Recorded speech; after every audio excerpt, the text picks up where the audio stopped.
راوی کہتا ہے کہ جب سن 40 ہجری کا رمضان آیا تو ہم نے مولا علی شیر خدا میں ایک تبدیلی دیکھی. وہ تو ہر سال جب رمضان آتا تو مولا علی عبادت کرتے، ظہر اور عصر کے وقت لوگوں سے خطاب کرتے، خوف خدا دلاتے.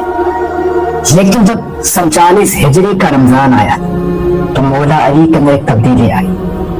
مولا علی شیر خدا منبر پر آئے اور کہا، لوگو میرے محبوب، میرے آقا، میرے محمد مصطفیٰ نے مجھے بتایا تھا کہ میں اس مہینے تم لوگوں سے جدا ہو جاؤں.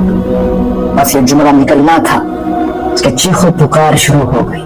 صرف مولا علی شیر خدا ایک رات اپنی صاحبزادی کے گھر تشریف لائے تو وہاں مغرب کی نماز کے بعد آپ نے نمک کے ساتھ روٹی کھائی اور اس کے بعد عبادت میں مشغول ہو گئے، اللہ کی مدد کرنے لگے.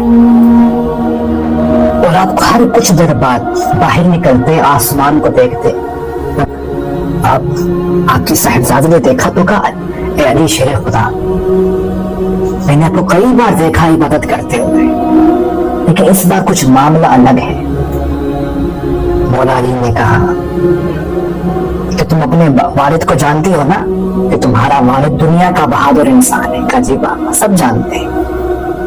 کہا علی وہ ہے جو کسی سے نہیں ڈرتا. کہا بالکل ایسا ہی ہے. کہا لیکن آج مجھے خوف ہے. کہا کیوں بابا؟ کہا میں اس کی عدالت میں جانے والا ہوں. کہا آج میں اس کی عدالت میں جانے والا ہوں جو زمین و آسمان کا خالق و مالک ہے.